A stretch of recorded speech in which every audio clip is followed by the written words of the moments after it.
Et bonjour tout le monde, et bienvenue pour ce nouvel épisode de AMS.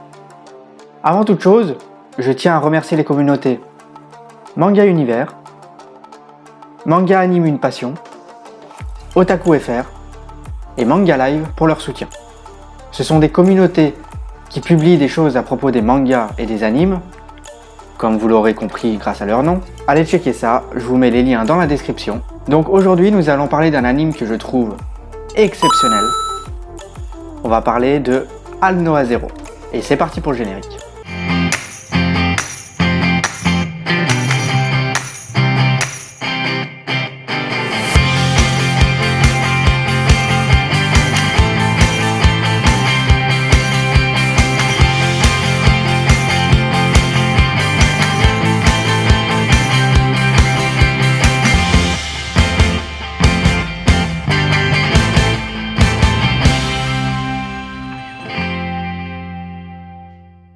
Aldnoah Zero est un anime créé par le studio A1 Pictures, dont on a déjà parlé.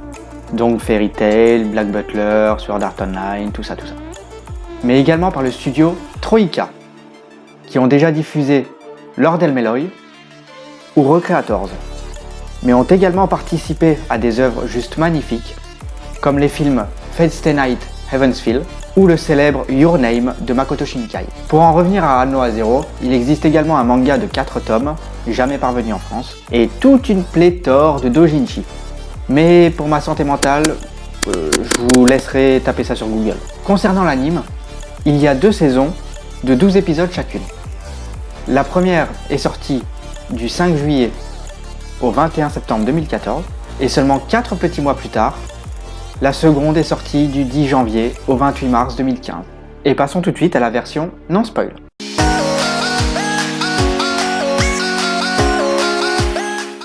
En 1972, lors d'une expédition sur la Lune, l'homme a découvert 2 choses.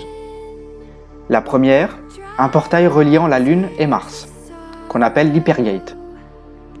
La deuxième chose, une technologie ancienne qui leur permit de s'installer et coloniser Mars, Aldnoah. Les gens qui sont restés sur Mars fondèrent un empire qui s'appelle l'Empire de Verse et eurent la main mise totale sur la technologie Aldnoah. En 1999, l'Empire de Verse et la Terre entrent en conflit, en sens relativement unique. Durant ce conflit, une grosse partie de la Lune fut pulvérisée, détruisant ainsi l'Hypergate.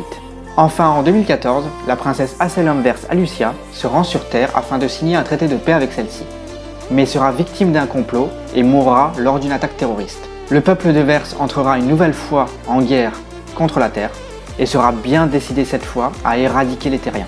Voilà pour ce qui est du résumé. A priori, il y aurait matière à faire un scénario magnifique. Et c'est le cas, mais on va développer ça tout de suite dans la partie spoil.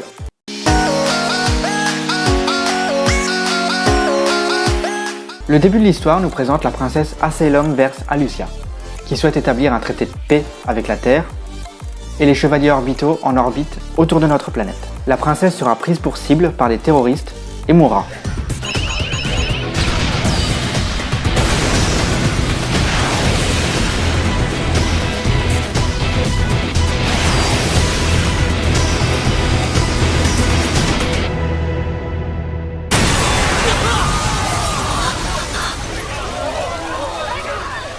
Les forteresses entameront alors leur descente et ravageront plusieurs grandes villes du globe.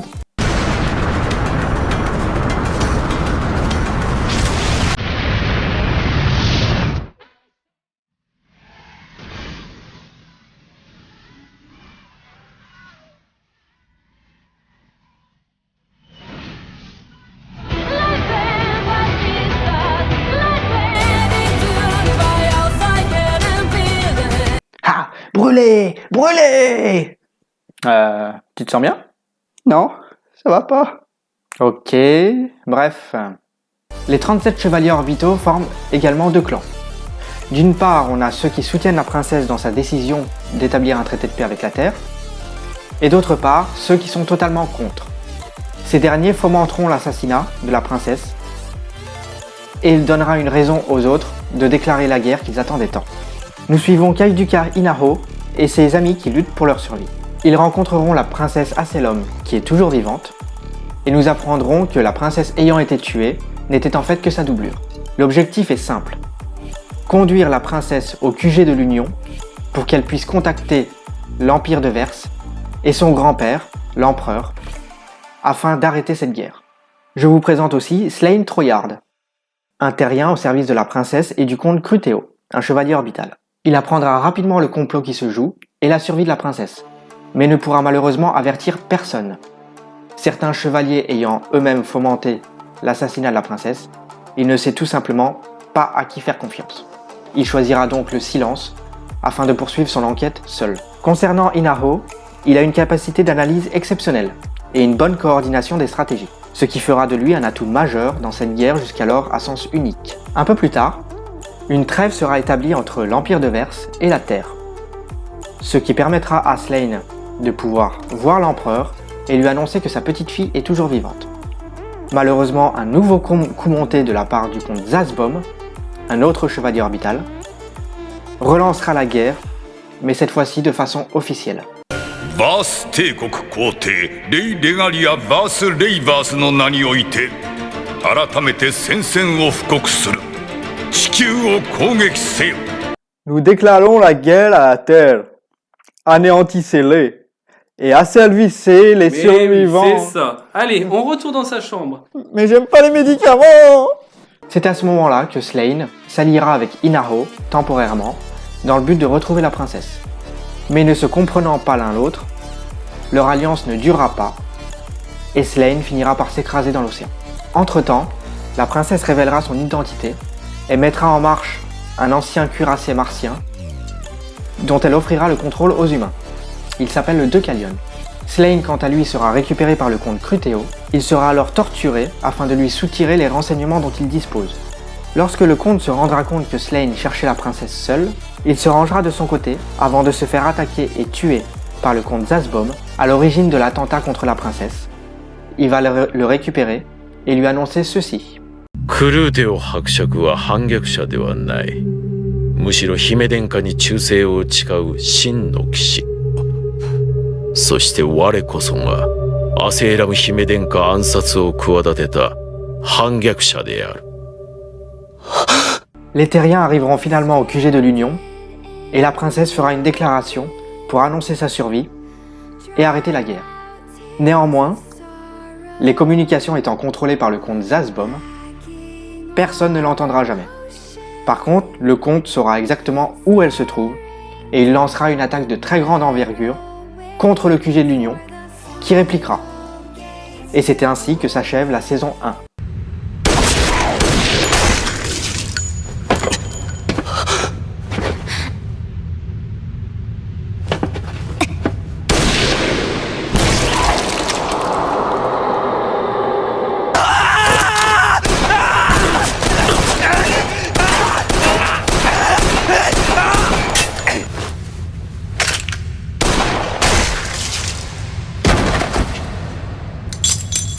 La saison 2 prend place dans la forteresse du comte Zasbom, ayant survécu grâce à Slayn, qui aura tôt fait de retourner sa veste. Ils seront tous deux aux côtés de la sœur de Asselom, la princesse Lemrina, qui se fera passer pour elle afin de continuer à attiser le conflit entre Verse et la Terre. Inaho a également survécu, il se trouve toujours sur le front. Quant à la princesse Asselom, elle semble toujours en vie, mais malheureusement a été enlevée par Slayn et le comte Zasbom. La bataille finale de très grande envergure à grands coups de complot et de machination se déroulera dans l'orbite de la Terre, là où finalement Slayn tuera le comte Zasbom, à l'origine de tout. Il héritera du titre de comte et ordonnera à tous les chevaliers orbitaux d'attaquer la Terre et d'éradiquer les humains. Dans la bataille, un comte martien appelé Mazurek sera capturé par les Terriens et interrogé par Inaho, qui va finalement l'aider à s'échapper afin qu'il retrouve où est enfermée la princesse et qui est la personne qui se fait passer pour elle. Ce sera un véritable coup de maître par la suite. Je vous rappelle qu'à la base, Slayn est un terrien et aux ordres du comte Crutéo. Il est méprisé de par ses origines. Au fil de l'histoire, il obtiendra le titre de chevalier, puis comte, et maintenant, la princesse Lemrina annonce le prendre pour époux. Et c'est pas tout. Elle annoncera également lui céder le pouvoir et son autorité. Comprenez par là qu'elle lui laisse la mainmise totale sur la séquence d'activation Al-Noah, qui contrôle l'ensemble des technologies de l'Empire de Verse. Et c'est à ce moment-là que la princesse Asylum se réveillera. Attends, quoi? Elle découvrira toutes les machinations et les complots de Slane, et par chance, ou pas, ça dépend où on se place, l'empereur de Verse décédera, laissant l'autorité absolue à Asylum. S'ensuivra la reddition de la dernière base martienne, ainsi qu'une attaque suicide des derniers appareils de Verse. Et enfin, pour conclure, Slane se fera arrêter par Inaho, tandis que quelques temps plus tard, la paix sera enfin signée entre la Terre et Mars. La technologie Anoa sera également offerte aux Terriens pour que tout le monde soit sur un pied d'égalité. Au final, Slane aura tout perdu. L'humanité aura du mal à s'en remettre, et la princesse sera marquée à vie par ses épreuves. Quant à la princesse Lemrina, on ne sait pas ce qu'elle est devenue. Parlons maintenant un petit peu de technique.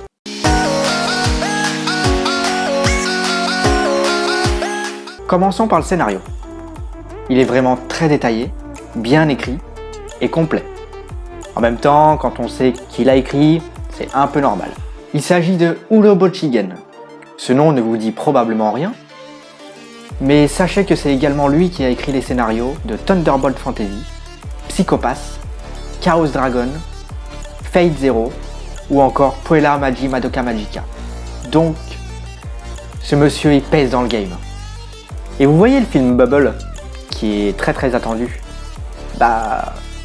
Le scénario, c'est lui aussi. Niveau graphisme et chara-design, Anoa Zero est vraiment extrêmement beau.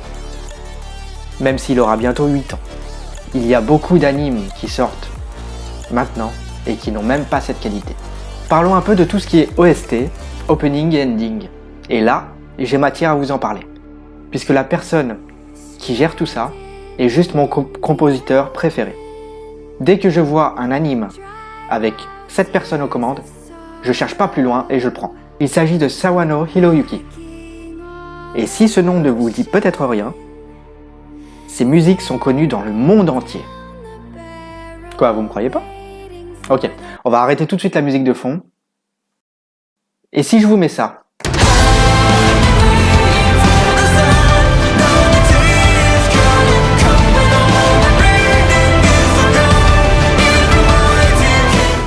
Non, toujours pas? Ok. Et si je mets ça?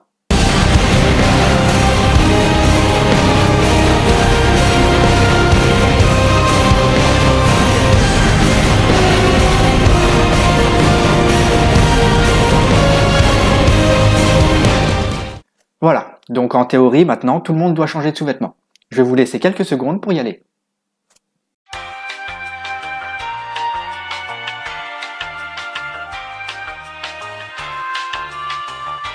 Voilà, donc Guilty Crown, Ao no Exorcist, Kill la Kill, Owari no Seraph, Cabaneri of the Iron Fortress, Gundam, Recreators, Shingeki no Kyojin, Xenoblade Chronicle 10, ou certaines OST de League of Legends, et même des dramas comme Team Medical Dragon, ainsi que Thunderbolt Fantasy, qui est réalisé avec de vraies marionnettes, avec une mise en scène énorme.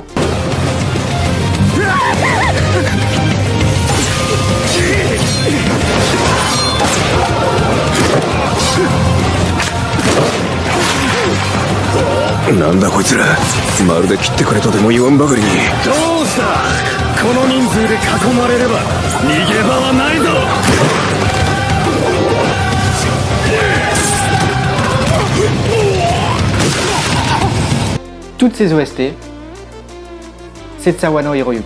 Ce mec est un dieu vivant et je ne saurais même pas comment vous en parler correctement pour vraiment rendre hommage à son travail. Bref, avec une équipe comme ça, vous vous doutez bien que Anoa Zero est une véritable réussite. Il est vraiment exceptionnel. Cette vidéo a été vraiment très compliquée pour moi à faire, tout simplement parce que le scénario est extrêmement dense et très détaillé, donc c'est difficile à raconter de vive voix. Je vous conseille vivement de vous le procurer et de regarder ça de toute urgence. Quant à moi, je vous donne rendez-vous au prochain épisode pour un nouvel anime. Ciao!